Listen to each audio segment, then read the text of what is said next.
going on, you guys? It's your boy Evan, and you know I'm always up to no good. So hopefully you guys had a great 4th of July. You guys had a great barbecue, spend it with family and friends.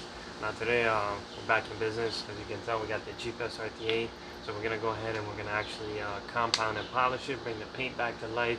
It's a little bit dull, so we're gonna bring it back to life, give it that nice shine, that nice gloss, and yeah, we're just pretty much gonna go ahead and give it a nice polish and a compound. Went ahead and actually washed it prior, so we're gonna go ahead and just get right into it. So let's get to it. What's going on, you guys? So it's the next day. I actually was gonna detail the truck yesterday, but it ended up thunderstorming, so we had to move the truck inside. So now it's the next day, we have the truck back out. So I want to quickly explain to you guys before I go ahead, because I know many of you guys are probably going to be wondering what products are you using, what pad are you using, what machine are you using. So I laid out the products that I use. So for anybody who's going to detail, stick to product that works, and don't be switching from one product to another.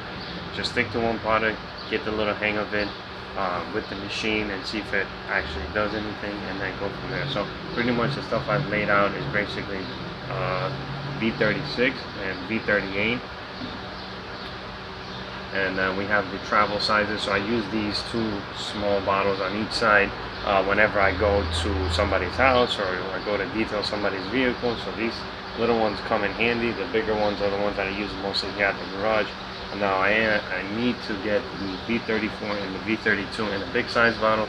So I'm going to basically break down what they are. So the V32 is basically a heavy compound, so it's more to cut out heavy imperfections, heavy swirl marks, heavy scratches on the paint. The V34 is a blend between the V36 and the V32. So it's basically just I would say right in the middle of between a compound and a polish. So it's right in the middle. So that's basically the best way I can explain it.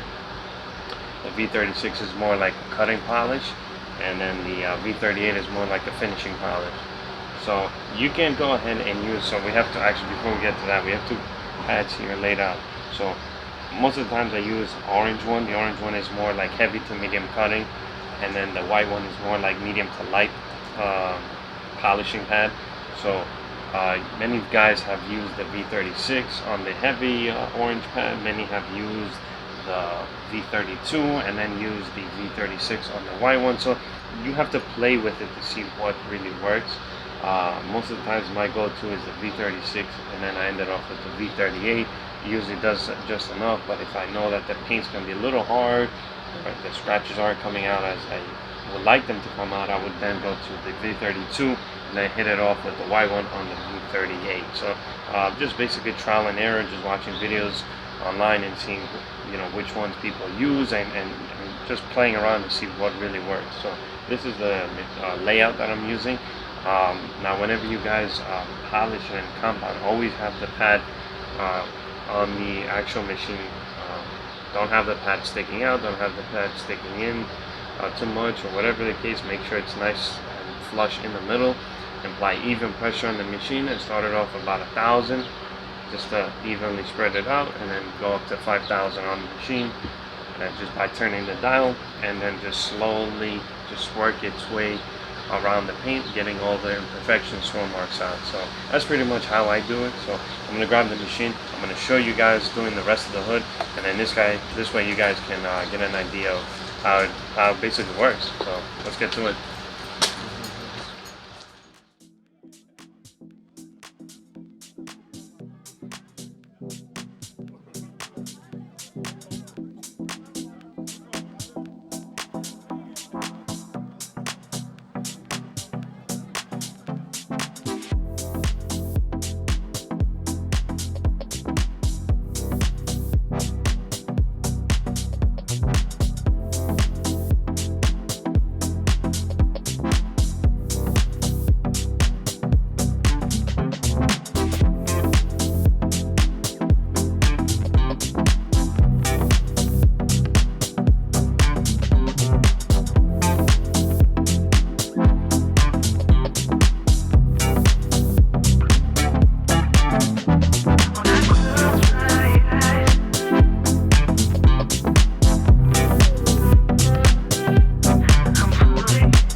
that, guys.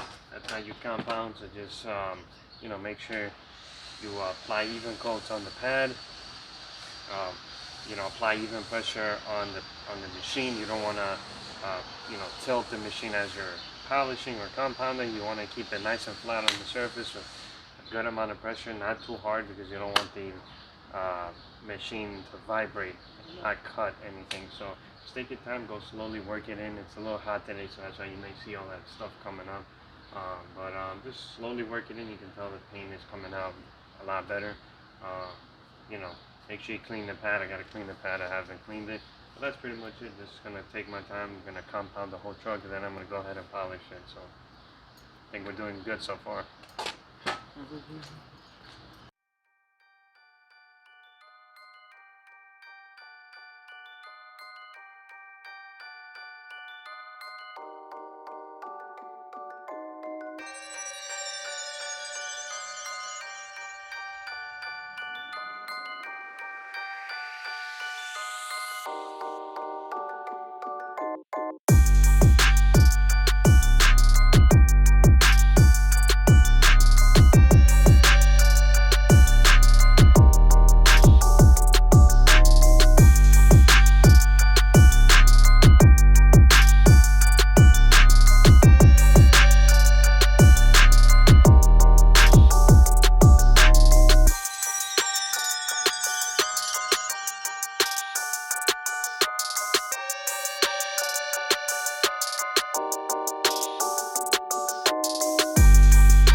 Alright guys, so I just ended up compounding the bottom side of the door, which includes this bottom portion of the door and the lower, I guess you want to call it side skirt on the Jeep.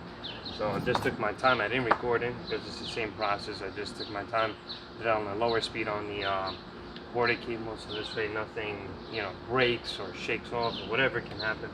This stuff is a little bit on the loose end. You gotta be a little gentle with it because this stuff can break under heavy pressure. So I just took my time. So we're pretty much gonna stop for now. I'm gonna go grab some food, grab some water because it's hot out here, and then we're gonna come back and we're gonna do the other side. We're gonna compound the rest of the truck, and then we're gonna go ahead and hopefully polish it, get it that nice deep gloss, that black gloss, and then I'm gonna be super excited once I'm done. So stay tuned. We got a lot more to do. So I'm gonna go take a break real quick. Alright guys, so I just came back, had a good food, some great lunch, whatever you want to call it. Had some good food, had some cold drinks. It's hot as hell out here, so now we're back outside. We're going to continue doing the compound on this side of the vehicle, do the whole car on this side, then later we're going to do the front bumper and then the rear bumper as well as the trunk and the roof, and then that should be it, and then we're going to go ahead and polish it. So let's not waste any more time. It's hot as hell, so let's just get to it.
What's going on, you guys? It's the next day. It's actually later in the day.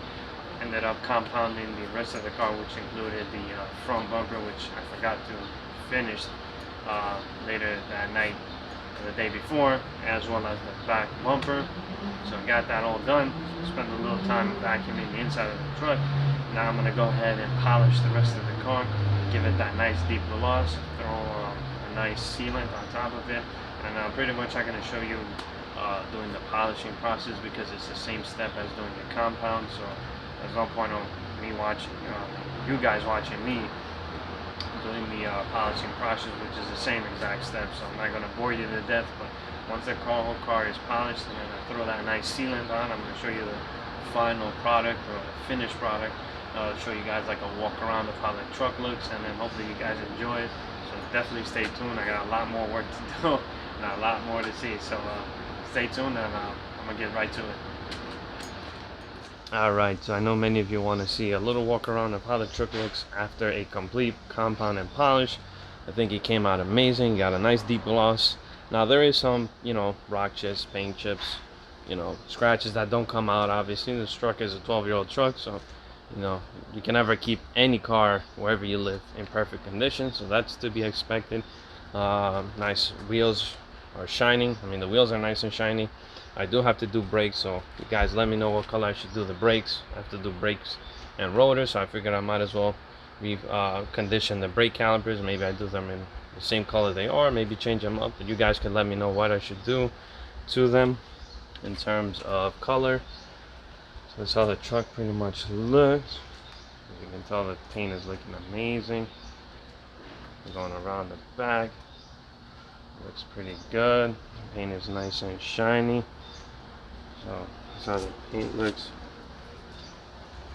So I'm pretty excited with how the truck came out. So this is how it looks. We got more stuff on the way for the Jeep, but that's how pretty much it looks. I am gonna lower it. I am gonna do some more stuff to it, some more goodies. But overall, this is how the truck looks. Phenomenally, came out amazing. Came out phenomenal. So I'm pretty excited. So this is a little walk around how the truck looks. So here you go, guys. And that's pretty much it. Hopefully you guys enjoyed it. What's going on, guys? As you guys can tell, we got the truck all detailed. It's finished. I compound and polished it. Took me, God knows, like maybe 4 or 5 days to do it. Had to compound it, polish it, wax it, seal it. So man, hopefully you guys enjoyed watching me do this whole thing. It's a long, tiring process. It takes a long time. You gotta take your time doing it. It may take a few extra days to do it, but nevertheless, got it detailed. You guys saw from the walk around, I pretty much, you know, detailed the crap out of it, so it's nice and clean.